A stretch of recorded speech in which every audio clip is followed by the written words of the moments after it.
Naam, mtazamaji wa Baraka TV, karibu sana kwenye kipindi cha Ngome ya Michezo. Leo tunao waandaaji wa mbio za Konde Marathon, kanisa la Kiinjili la Kilutheri Tanzania, Dayosisi ya Konde. Sasa leo tunaye mratibu mkuu ambaye anahusika na mambo hayo, na hapa tutaenda kuzungumza maandalizi yapoje, kipi ambacho kinaendelea kwa msimu ambao wamefanya huko nyuma, mambo yalikuwaje na hivi sasa ni yapi ambayo tuyatarajie. Karibu sana, tuungane pamoja. Mimi naitwa Ezra Mwilo, lakini mwenzangu mimi naitwa Derek Lwasi, ukipenda niite Baba Nongi.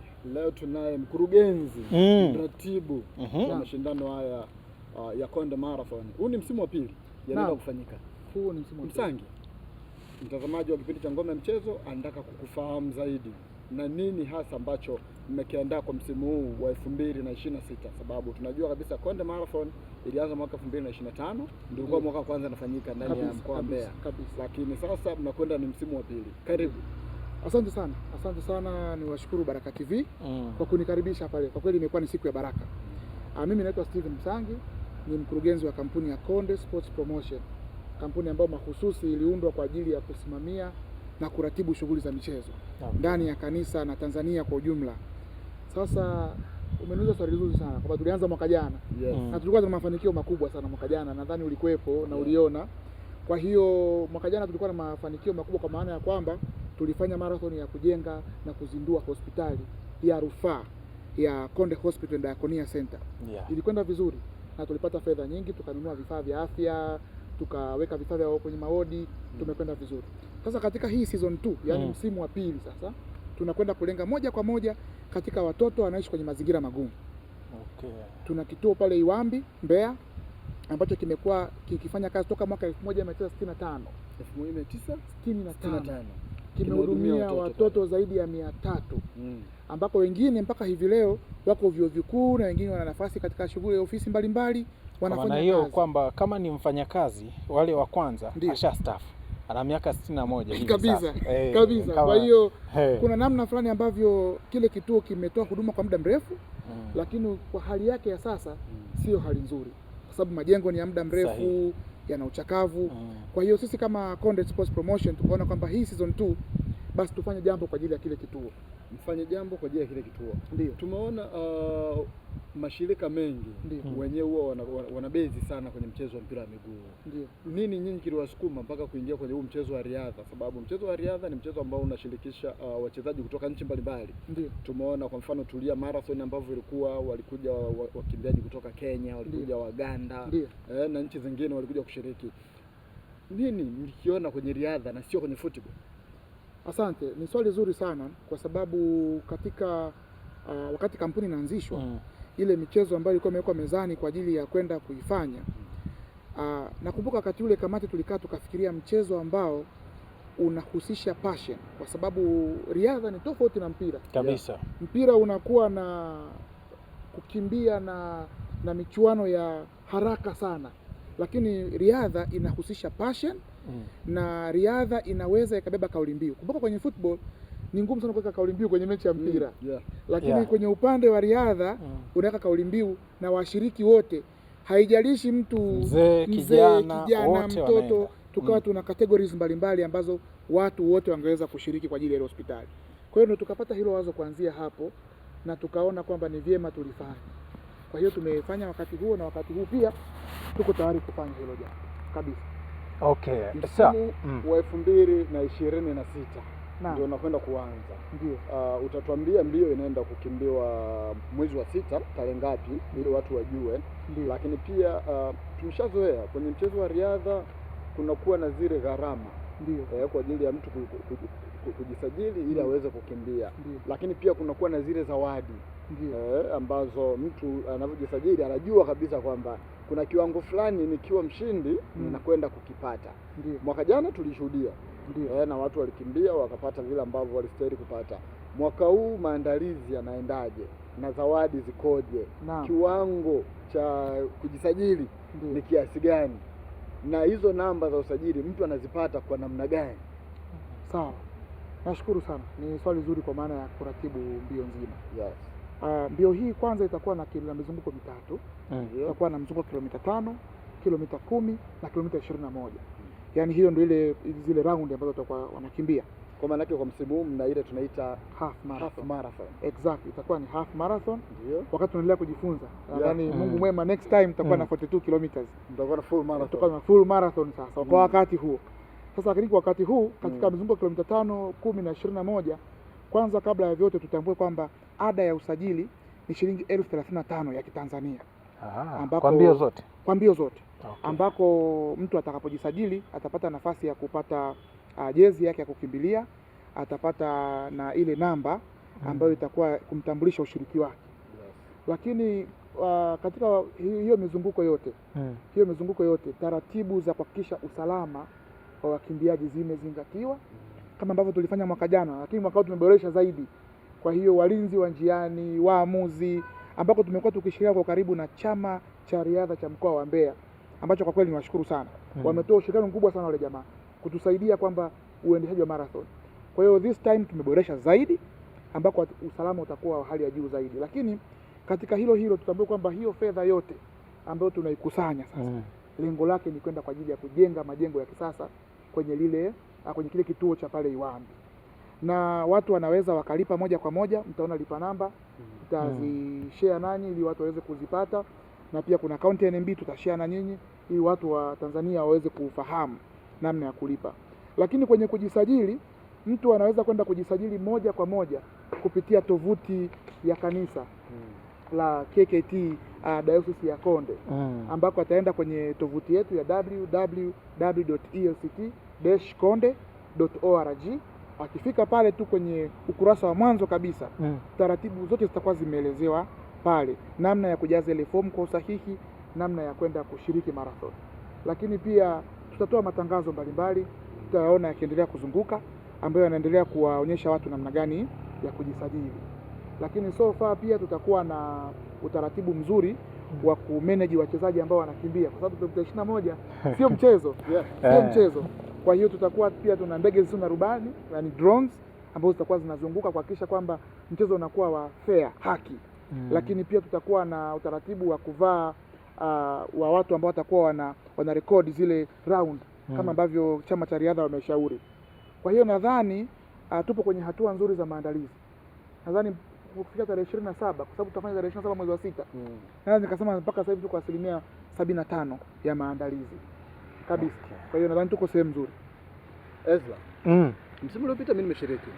Ulikimbia au? Ndio ya kwenda marathon. Mimi sikukimbia. Unajua mimi ni mwamuzi mimi ni mwamuzi wa mbio. Mwamuzi mzuri tu.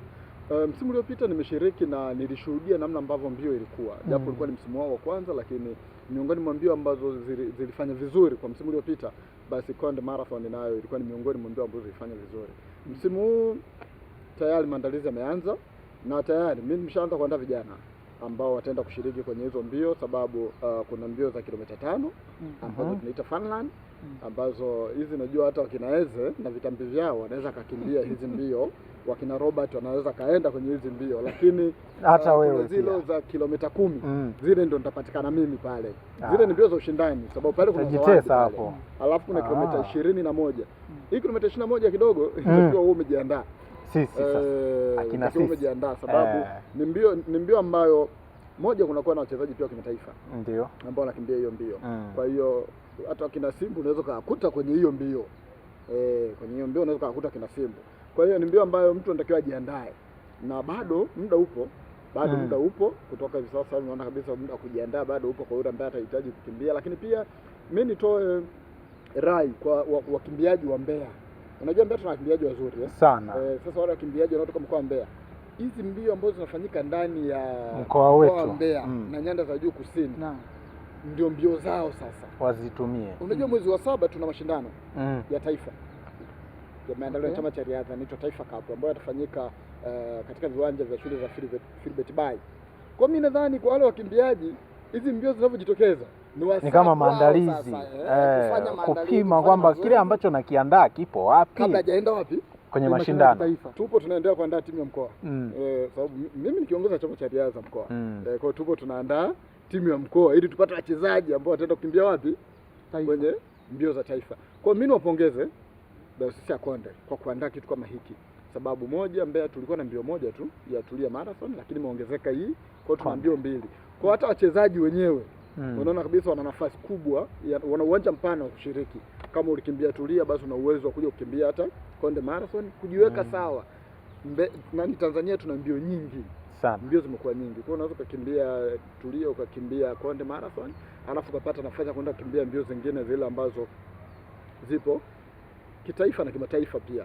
Kwa hiyo mimi niwapongeze, tunashukuru sana kwa hicho ambacho tunashukuru sana, sababu na tunatambua mchango wenu na kama alivyosema ipo kwenye chama cha riadha mkoa. Kwa kweli wale jamaa na chama chote kwa ujumla walitoa ushirikiano mkubwa sana, kiasi kwamba tuliona kwamba kweli kuna uwepo wa wataalamu, kwa sababu riadha inataka utaalamu wake. Kwa kweli wakati tunaandaa mara kwanza sikujua kwamba mimi nilikuwa najua tu kwamba riadha watu wanakimbia, lakini hapana. Hata ni mchezo ambao una sheria kali na sheria ambazo zinatakiwa kuzingatiwa sana. Kwa hiyo nilijifunza mengi kutoka kwa chama cha riadha, lakini pia ambacho uliniuliza wakati ule ni kuhusu mambo ya zawadi. Mwaka jana tulitoa zawadi nono kweli. Kama unakumbuka wakati ule ilikuwa ni mashindano ambayo ilifanya ile zawadi ilifanya yakawa na ushindani. Yaani ilileta motisha nzuri sana. Kila mtu anajaribu kuangalia msimu huu Konde Marathon atakuja na nini kulingana na ile zawadi ya msimu uliopita. Na ili mimi nijisajili ni lazima nijue kwanza zawadi ni kiasi gani na nikimbie mbio ipi. Anachokisema kaka Derrick hapa ni sahihi. Na ndio maana katika maandalizi nilikwambia zile 75% zimefanyika. Kwenye asilimia chache zilizobaki hizo, kamati inayoandaa sasa katika kampuni ya Konde Sports Promotion kama kampuni ya kanisa ambayo inaratibu hiyo shughuli walisema hapana, mwaka huu lazima tuongeze zawadi. Kwa hiyo mvutano uliopo ni mvutano wa mafanikio, sio mvutano wa kurudi nyuma. Kwamba tunataka kile kilichotolewa mwaka jana tufanye namna kiwe juu zaidi ili kuweka ushindani. Kwa hiyo nadhani kwenye hizi siku chache zinazokuja tayari maamuzi yatakuwa yamefanyika, kwa sababu tuliamua kwamba tusibaki pale, tusonge mbele kwenye zawadi ili pia tuongeze thamani ya mchezo wa riadha, kwa sababu nia yetu sisi ni kuongeza thamani ya mchezo kama wadau, kama ambavyo chama cha riadha cha mkoa wa Mbeya kilishauri kwamba tusaidieni kuongeza thamani. Sasa tunaongeza thamani kwa kuweka ushiriki na mashindano ambayo yana ushindani mkubwa. Kwa hiyo kaka Derrick, wakimbiaji wote ni watoe wasiwasi leo kwamba hakika zawadi itaongezeka na itakuwa kubwa zaidi ya ile ya mwaka wa jana. Tunavyozungumza huko, mipango inaendelea kuona kwamba wadhamini wetu na wahisani wetu tunakaa nao mezani kucheza nao vipi ili kuongeza ile zawadi. Kwa hiyo tutapopata figa kamili itawekwa wazi na kwa umma, na kila mtu ataisikia, kwa sababu napata kigugumizi kidogo kusema ile ya mwaka jana. Hapana, sababu leo asubuhi tu wamesema hapana, lazima zawadi iongezwe, na kila mtu akawa upande wa kuongeza zawadi na mimi pia nikawa upande huo. Kwa hiyo tuwatoe tu shaka kwamba kama mwaka jana ilikuwa zawadi nono kama vile, maana mshindi wa kwanza aliondoka karibu milioni 1.5 ya mshindi wa kwanza kwenye kila mzunguko uliokuwa pale. Kwa hiyo this time tunataka tuiongeze zaidi ili angalau mashindano yawe na tija, lakini pia yawe na ushindani ambao chama cha riadha cha mkoa wa Mbeya wanatarajia. Sawa, kuna kitu ambacho nataka nifahamu na mtazamaji ambaye anatutazama anatamani. Kuna hawa watoto yeye hana uwezo wa kupata ile hela ya kujisajili. Na mwingine huenda anaishi katika mazingira magumu, lakini anaiona hii mbona kama mbio inaweza ikanitoa na mimi nikaenda kwenye familia yangu nikafika pale nikawaambia nimetoka kwenye Konde Marathon, walau tupate chochote. Kwa watoto ushiriki wao ipoje? Kwa watoto kwa kweli tulikuwa tuna mpango mkakati kwa sababu nia mojawapo ya lengo mojawapo la taasisi ya kanisa hii Dayosisi ya Konde ambayo ni kanisa la Kiinjili la Tanzania, Dayosisi ya Konde, kuna idara ya malezi ya watoto, na hiyo idara katika mwaka huo 65 ndio iliyopush uwepo wa kile kituo pale kupitia wafadhili ambao kwa wakati huo walikuwa wanafanya kazi pale. Kwa hiyo kwa watoto tukawa tumeshirikisha chama cha riadha cha mkoa wa Mbeya watuandalie utaratibu maalum wa watoto.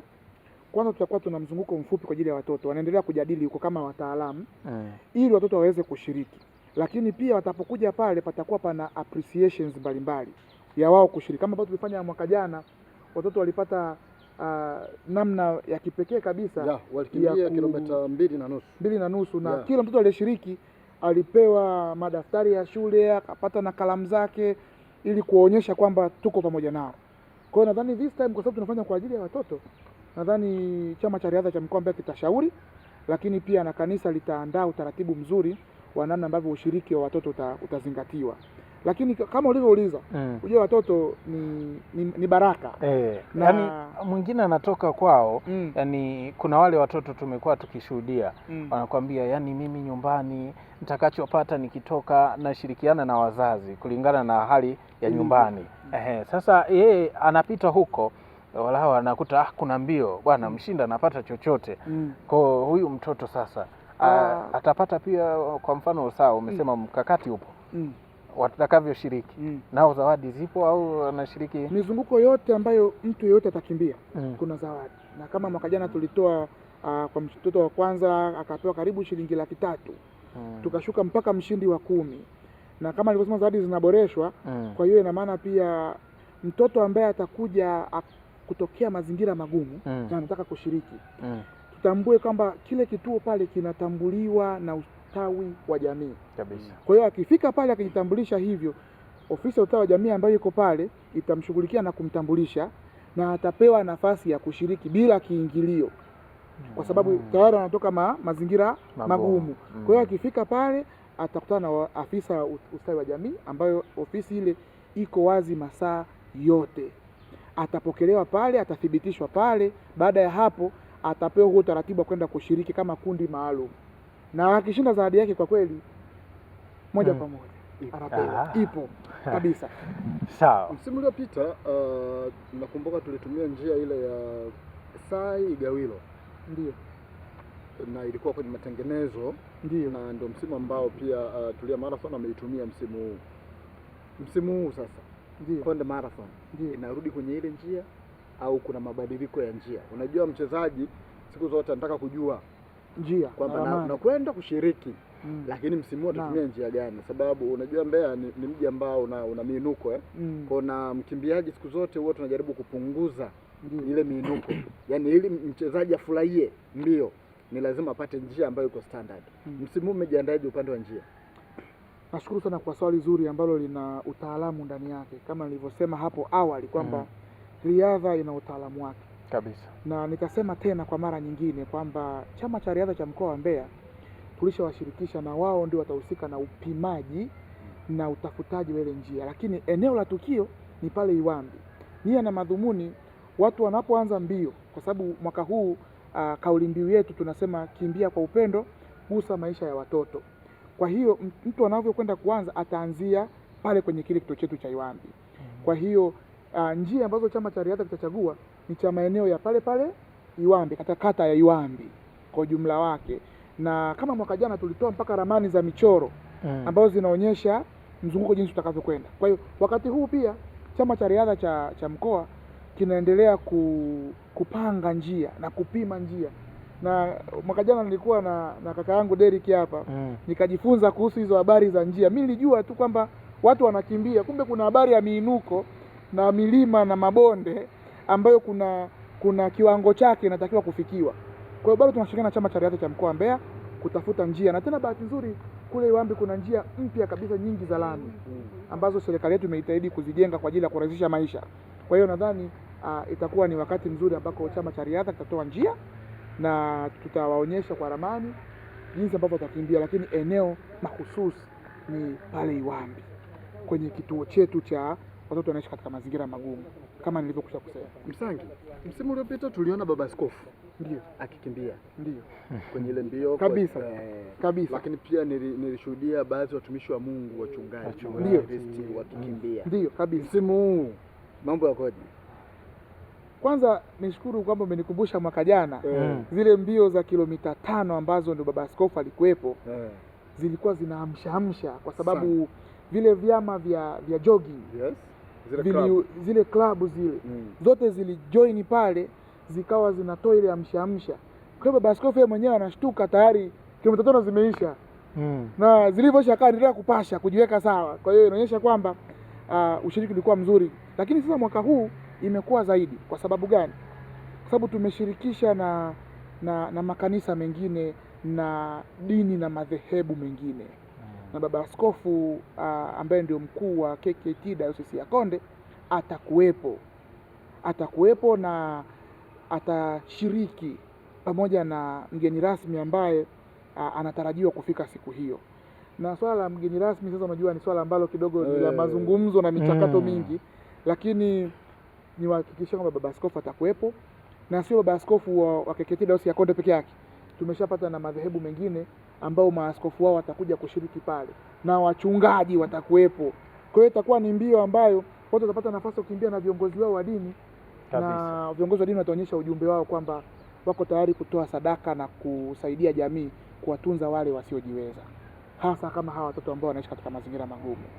Kwa hiyo ushiriki utakuwa ni mzuri. Ushiriki utakuwa ni mzuri kabisa. Ezra, vipi ushiriki? Mimi nipo fiti. Kilomita ngapi? Unanionaje? 21. 21. Tunakwenda mapumziko mafupi. Tutarejea hapa kuendelea kupata simulizi, kupata maandalizi ya kuelekea Konde Half Marathon msimu huu 2026. Kwa sisi wanariadha hapa ndio sehemu yetu ya kujiachia. Usiondoke.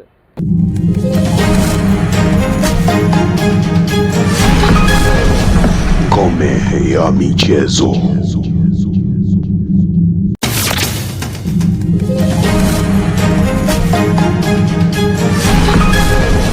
Ngome ya michezo. Karibu Beni Pambakali, ni duka la nguo ambao linapatikana ndani ya jiji la Mbeya katika soko la Sido, mtaa karibu na mtaa wa Nafaka. Ni duka ambalo linajishughulisha kuuza nguo mbalimbali ndani ya jiji la Mbeya. Tuna nguo nyingi kama ambavyo unaliona duka letu. Tuna hizi pens kwa wale wapenzi wa vipens, tuna hizi pens ambazo zinapatikana dukani kwetu, lakini pia ni duka ambalo lina jezi mbalimbali kama ambavyo unaona. Tuna jezi za timu ya taifa, lakini tuna jeans mbalimbali kama hivi ambavyo unaziona. Tunauza kwa bei rahisi kabisa, bei ya jumla pamoja na rejareja. Kwa mteja wa jumla pamoja na rejareja, basi unakaribishwa Beni Pambakali ili uweze kujipatia nguo nzuri na zenye ubora wa kiwango cha juu. Lakini brandi mpya mjini, Baba Nongi, nayo inapatikana katika duka la Beni Pambakali. Njoo jipatie t-shirt kali kabisa, brandi mpya mjini, Baba Nongi. Lakini pia kuna t-shirt za Mama Nongi pia ziko njiani zinakuja, zote zinapatikana hapa katika duka la Beni Pambakali. Tunapatikana ndani ya jiji la Mbeya, soko la Sido. Karibu ujipatie nguo kwa bei ya jumla pamoja na rejareja. Tunakuthamini sana mteja wetu. Delivery tunafanya ndani ya jiji la Mbeya, lakini pia tunatuma kwa uaminifu mkubwa sana wilaya mbalimbali pamoja na mikoa mbalimbali ndani ya nchi ya Tanzania. Karibu.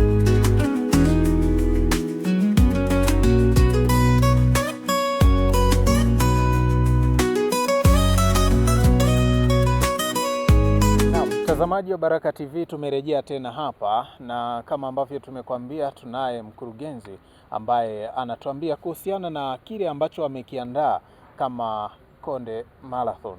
Na mkurugenzi, wakati tumeenda mapumziko, kuna mambo mengi tumeyazungumza na hivi sasa watu wanatamani kuendelea kupata shauku ya kile ambacho kitaenda kufanyika. Kwanza tukumbushe, tarehe ngapi mashindano? Mashindano yatakuwa tarehe 27 mwezi wa 6 mwaka 2026. Mwezi kesho. Manake mwezi unaokuja. Huu ni mwezi wa 5 sasa, manake mwezi wa 6 tarehe 27. Kwa hiyo wadau waweke hiyo kwenye kalenda zao kwamba Konde Marathon itafanyika tarehe 27 mwezi wa 6 mwaka huu 2026. Lakini pia kwa mtu anayetaka kujisajili sasa, ndio tunajua kuna huwa na zile center au kuna namna gani ambayo nyinyi mmeandaa ili mimi Derek ninavyotaka sasa kulipa halafu nishiriki hiyo mbio, zile form za usajili nazipata wapi? Asante. Jambo la kwanza kwenye ushiriki na usajili kuna mambo makubwa mawili. Ndio. Ulimwengu sasa hivi upo kidijitali sana. Kabisa sana. Sisi Konde Sports Promotion na hatujarudi nyuma. Tupo kidijitali pia. Kwa hiyo jambo la kwanza, mtu akishakwisha kulipa kwenye zile namba ambazo watazamaji wanaziona, atakwenda kwenye tovuti au website ya kanisa ambako atakwenda kujaza fomu maalum kabisa ya kujisajili. Fomu ile itaweka maelekezo mbalimbali, anapoishi na mizunguko ambayo anachagua kukimbia, ukubwa wa size ya jezi anayovaa, mambo mengi yako pale. Atakwenda kuyajaza kwa usahihi ili tumtambue na tumshiriki aweze kupata namba yake. Lakini pia kuna wale ambao bado hawajaingia katika mfumo wa kidijitali. Kwa hiyo fomu za usajili zinapatikana katika sehemu zifuatazo. Kwanza tuna hospitali yetu ya Konde Hospital Diakonia Center pale Sae. Ndio. Ukienda pale utakuta fomu ziko pale, utasajiliwa pale, unaweza kulipa hata keshi pale. Lakini zaidi ya hapo kuna ndugu zetu ambao wapo Kiela au wilaya ile ya kule Kiela. Mtu anaweza kaenda pale kwenye hospitali ya Kiela Health Center, iko pale karibu na beach kabisa pale. Matema Beach pale. Ukifika pale utajaza hiyo fomu, utasajiliwa vile vile pia. Lakini pia zaidi ya hapo kuna Itete Hospital. Mtu anaweza kaenda hospitali ya pale Itete akasajiliwa moja kwa moja. Lakini zaidi ya hapo fomu za usajili pia zinapatikana kwenye hoteli ya Tujimbe pale Mafiasi kwenye mataa pale. Ukifika pale ukieleza nia yako ya kujisajili, watakusaidia pale moja kwa moja.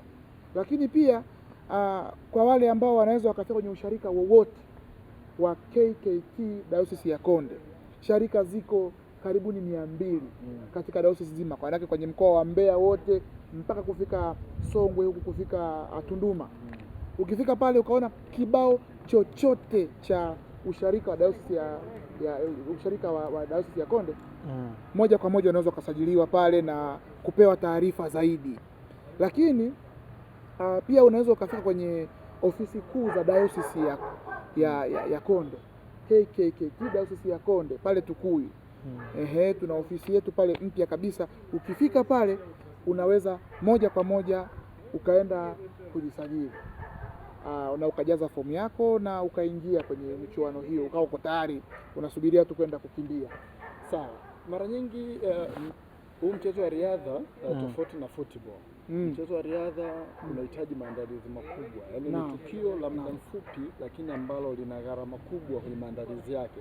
Sababu mchezo wa riadha pindi mbio inavyoanza ni lazima kuwe na escort ambayo itakuwa mbele kwa ajili ya wale wachezaji ambao watakuwa wanaongoza mbio. Lakini pia inatakiwa iwe na ambulance kwa ajili ya wale ambao watapata shida wakati wa mbio.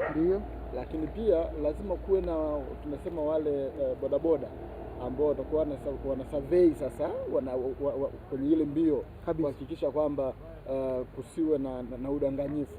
Unajua ukijaribu kuangalia namna ambavyo mji wa Mbeya ulivyo tofauti na miji ya wenzetu, yani kuna mwingiliano mkubwa. Yani kwa mfano kama ndugu yangu Ezra ninavyomfahamu mimi, amesema ataenda kilomita 21. Sasa zile 21 unaweza kukuta amekimbia ameenda kuishia Iunga. Alafu anawavizia wanavyorudi, sababu si njia nyingi. Mmejiandaeje kupambana na hiyo hali kwamba kusiwe na ule udanganyifu kwa wakimbiaji, mtu kwamba akienda 21 inatakiwa amalize 21, lakini sio Chaula amejibanza sehemu anasubiri hawa ndio wanarudi, anaunganisha anarudi nao. Nashukuru sana. Hilo ni swali ambalo nitasema pia nahusisha ufundi. Na nimeshasema awali kwamba tunashare na chama cha riadha cha mkoa. Lakini tumepata pia experience nzuri ya mwaka jana kwenye season 1. Sasa mwaka huu tumeongeza vitu vya ziada. Kwa mfano nimesema pale awali patakuwa na ndege sio na rubani, yani drone.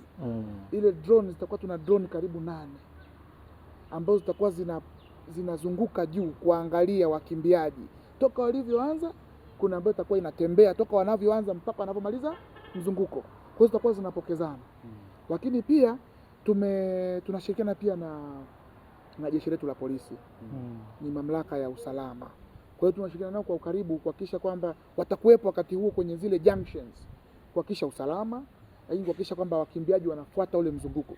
Kwa sababu kaka Derek, usipofuata mzunguko pia unakuwa kwenye risk. Unakuwa hatihati kupata shida, kwa sababu sisi tumejipanga kwenye mzunguko. Kutoka nje ya mzunguko pia unakuwa kwenye hatihati ya kupata shida. Lakini pia waamuzi ambao chama cha riadha cha mkoa kitaandaa waamuzi wa kutosha. Tayari tumeshafikia kwenye mazungumzo yote yameshafanyika. Kwa hiyo wale waamuzi kazi yao ni kuangalia udanganyifu huu ambao kaka Derek ameusema hapo. Lakini pia tutakuwa tuna surveillance patrol ya wale wanatumia pikipiki. Ambapo kila mzunguko utakuwa na pikipiki zisizopungua pikipiki 8. Zisizopungua pikipiki 8. Ambazo hizo pikipiki kwenye kila mzunguko zitakuwa zinahakikisha kwamba udanganyifu hautokei. Watakuwa wanakwenda na kurudi kufanya surveillance, kufanya doria, ambayo hiyo doria ni ya kuhakikisha kwamba tunakwenda vizuri. Lakini tumebarikiwa na Mungu katika ofisi kanisa KKKT Dayosisi ya Konde tuna hospitali karibuni 4 na moja ni ya rufaa ambayo tumeizindua mwaka jana. Lakini kutokana pia, na hizi mbio lakini pia tuna wadau wetu wengine ambao tunashirikiana nao kama MZRH, hospitali ya rufaa ya kanda ya Mbeya, lakini pia tuna hospitali nyingine ambazo tunashirikiana nazo. Kwa hiyo usalama wa afya, yani kwa maana ya kwamba usalama wa wachezaji katika afya zao endapo wakipata changamoto za kimichezo utakuwa ni mkubwa sana. Tutakuwa tuna ambulance karibu 8 ambazo zitakuwa zinafanya utaratibu utakotolewa na wataalamu wetu wa chama cha riadha utafuatwa na hizo ambulance. Lakini hizo ambulance hazitakuwa tupu, zitakuwa na wahudumu professions wa hudumu ambako tutakuwa tuna madaktari. So far tumeshapata madaktari 11 ambao tutashirikiana nao, madaktari 11 ambao tutakuwa nao katika wanapoanza, pia wanaporudi watapokelewa na huduma za afya kama zikihitajika kwa moja kwa moja. Mwaka jana tulikuwa na bahati tulifanya kwenye hospitali. Kwa hiyo geti la kumaliza likawa ni hospitali. Kwa hiyo aliyekuja ameumia anaenda moja kwa moja kusaidiwa. Lakini mwaka huu sasa, kwa sababu tunafanya nje ya mazingira yale, tutakuwa na matenti 3 ambapo patakuwa pana matenti ya huduma ya kwanza na huduma endelevu na tenti kwa ajili ya kuandaa wale ambao watakuwa wamepata kuumia sana kwenda kwenye hospitali hizo. Na hizo ambulance 8 ni nje ya zile 2 ambazo ziko standby kukimbiza mtu kwenda nje ya mzunguko wa kukimbia, yani kwenda hospitali. Kwa hiyo tumejipanga vizuri kwenye swala pia la afya. Lakini pia kuna vio vya afya ambavyo tunashirikiana navyo kama St. John College of Health. Tutakuwepo nao. Kwenye huduma ya kwanza tutakuwa tuna vijana wa kutosha wa kutoa huduma ya kwanza. Na tumepanga kama kwenye kilomita 21 kwenye ule mzunguko wa mwisho ambapo ndio kurudi sasa kumaliza zile, tutakuwa na station pale ambayo tunaita temporary station ya kutoa huduma za afya. Lakini pia tumezingatia swala la maji. Kwa hiyo kwenye kila mzunguko patakuwa pana vituo mbalimbali kadha wa kadha ambavyo vitakuwa vinawapa maji walau ili waweze kujiweka sawa kuendelea na safari yao. Kwa hiyo tumejipanga vizuri kwa kweli kwa upande wa afya na usalama wa wachezaji. Kwa hiyo tunawakaribisha sana, mazingira ni mazuri kabisa. Mazingira ni mazuri kabisa, yanatuvutia kabisa. Kiukweli yanatuvutia ili tuweze kushiriki. Ezra Baba Nongi amesema anashiriki zile mbio ndogo sana. Kwangu naingia zaidi ya mara 2. Sasa 21. Kabisa. Lakini sio mbaya sababu ambulance tunazo 11. Sasa wewe kubebwa mimi haiwezekani. Ningekubaliana naye. Sababu wewe ni mwanamichezo mzangu. Sasa ndio maana nimeuliza swala la ambulance. Nilikuwa namaanisha kwamba kuna uwezekano watu wasimalize mbio. Sasa bwana, mimi nilicho fly pia ni kwamba kuna maji. Sijui kakao ukaanza kusema mimi nimenogewa na maji, ila soda naomba msilete. Soda kama nilivyosema, wataalamu wetu wa chama cha riadha cha mkoa wa Mbeya wale wako wana utaratibu mzuri sana. Sababu huyu hachelewi. Acha soda nipe hii. Ndizo vipi? Ndio hicho ambacho nilikuwa nataka nikizungumza nikikumbuka hapa. Kwamba mwaka jana uliona tulikuwa tumeandaa zile station za matunda njiani. Tuliweza kwenda kwenye wilaya yetu hapo Rungwe. Wale wamebarikiwa matunda, tulishusha shehena ya matunda kwa ajili ya kuwapa wachezaji nguvu. Kwa hiyo wakati huu tutakuwa tuna station 2 kule mwishoni kwenye kugeuka kwa hiyo wale kilomita 21 na 10, lakini pia kuwapokea wale ambao wamerudi kwenye mbio kuanzia 5, 20, 10 na 21 watapokelewa pale na station maalum kabisa ya kula matunda kwa ajili ya kuwapa nguvu. Kabisa. Na wale kilomita 21 watakuwa na station yao ambao wenyewe wa 10 na 21 hamtakutana kwenye matunda pale. Uwezo kula matunda mengi kama huyu wa 21. Sababu uzuri sitakutana na huyu, atakuwa hajatumia nguvu kubwa, kwa hiyo atakuwa na speed kali. Yani ya kula matunda itakuwa kali mno. Kwa hiyo bora kwa vile mmetutenga sisi ambao tunashughulika sana. Ndiyo. Basi mmetutenga, mmetufanyia jambo jema sana. Na kubwa zaidi ambalo tunatamani pia kufahamu tayari mbio zinaenda kuchezwa. Kwa hiki ambacho mnakifanya mpaka hivi sasa, nyie kama kanisa tutarajie pia kuona namna ambavyo mnatanua kwamba baadaye mnaanza kwenda kikanda. Yani tunafahamu kwamba tayari ni jimbo, lakini katika jimbo kuna mgawanyiko. kwamba ili kuongeza kwamba ushiriki yani uwe mkubwa zaidi, kwamba kabla ya kufikia hizi kuna zingine ambazo zimefanyika huko alafu zinakuja zinaungana pamoja. Asante kwa hilo swali ambalo litafungua ufahamu wa watu wengi. Ambako hapa tuna mambo mawili kama tuyazungumze. Tutambue kwamba vijana ni watu ambao wana nguvu na ndio wajenzi wa taifa. Lakini pia sio tu wa taifa, hata kanisani. Katika maandiko matakatifu Biblia imeweka wazi kwamba vijana tumeandikiwa kwa sababu tuna nguvu. Sasa hapo ndipo ambako Konde Sports Promotion ilizaliwa ndani ya kanisa, kushirikisha vijana na kuwaunganisha katika michezo katika ujumla wao, wao. Na tutambue kwamba kanisa la Kiinjili la Kristo Tanzania Dayosisi ya Konde lina majimbo takribani 8, yani mgawanyo wa kijiografia katika kuendesha kanisa na kuongoza kanisa. Sasa katika yale majimbo, katika mwaka huu tulikuwa tuna shughuli ya ndani ya kanisa ambayo ilikuwa inaitwa Vuka Mto Yordan. Ambako Vuka Mto Yordan ilikuwa ni kampeni ambayo inawahusu vijana katika majimbo yote 8 katika sharika zote za KKKT Dayosisi ya Konde, likileta amsha sio tu ya kiroho, ya kiuchumi na ya kimichezo. Tukijaribu kuwaamsha vijana kwamba wana nafasi sio tu kiroho lakini pia wana nafasi ya kujenga uchumi wao kupitia shughuli mbalimbali za kiuchumi.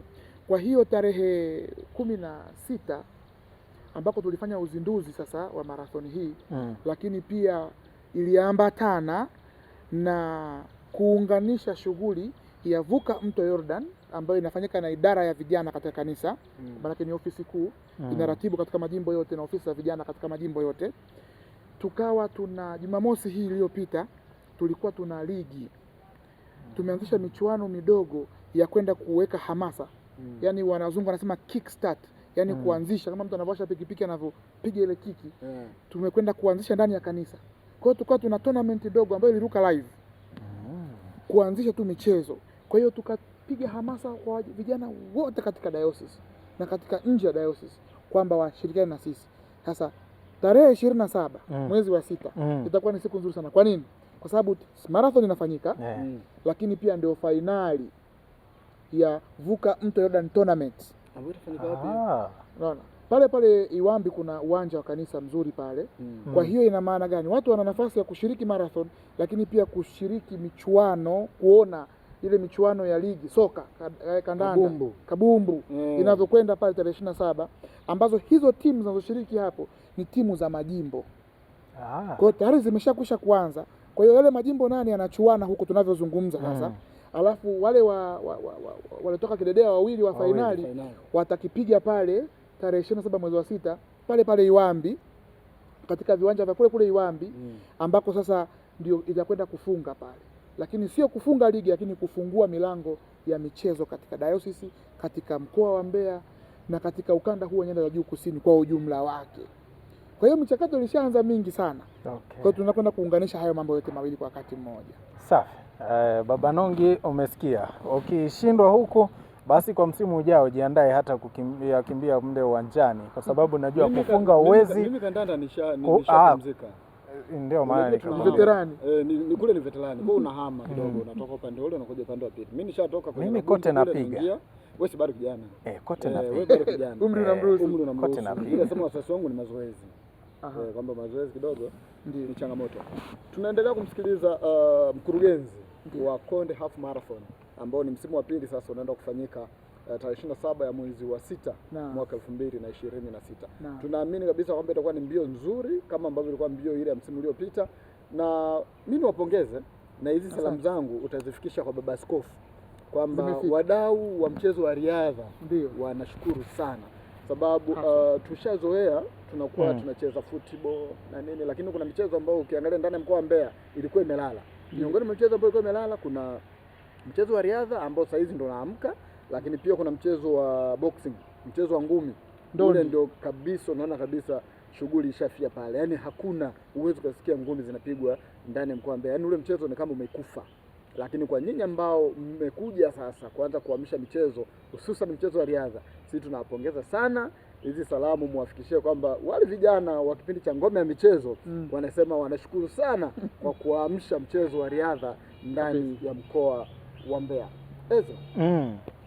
Unachezea kubwa zaidi mimi ambacho niombe hawa ambao wanaonyesha namna ya kuwasaidia vijana, yani vijana wanapenda michezo wale ambao pia wanasali, kuna wakati hawapati nafasi ya kwenda, lakini wanapoandaliwa hivi vitu kuna namna ambavyo wanajisikia amani sana. Lakini wameanza na riadha, wewe upo kwenye riadha sawa. Kitu ambacho mimi natamani muhimu sana hawa pia mbio za mkoa tuzione vizuri, hawa si mkishirikiana vizuri na wadau wengine, hilo tutajadiliana. Lakini niwakumbushe tu vijana kwamba michezo ni fursa na huku kwenye masuala ya riadha bwana, hamna mbambamba, ni spidi yako tu. Milioni 2 iko pale, ukiwa kwanza tu ushachukua kabisa. Kwa kama una uwezo kukimbia ndani ya lisali moja, ndani ya nusu saa, ni wewe unachukua hela unaweka kwa na maisha mengine. Kwa mbio ambazo utakimbia usianze kupanga mipango kwamba utashinda. Mimi wewe zile pesa ambazo wanapewa mshindi usianze kupanga mipango kwa sababu najua utashindwa. Sawa bwana, mimi naitwa Derek. Ila mimi jiandaeni ndugu zangu, watachekelea sana. Sawa bwana. Tumefika tamati. Mimi naitwa Derek Lwasi, ukipenda niite Baba Nongi. Tulikuwa na Mr. Msangi ambaye ndio mkurugenzi wa Konde Half Marathon 2026. Mtazamaji anayetutazama hafahamu Nongi ni nini, tunaomba utuambie. Okay, Baba Nongi maana yake baba fulani. Sawa, anakwepa majukumu. Mimi naitwa Ezra Mwiru, asante. Shukuru sana.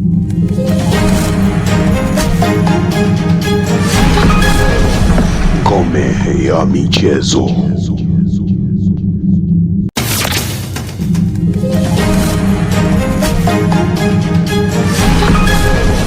Ngome ya Michezo.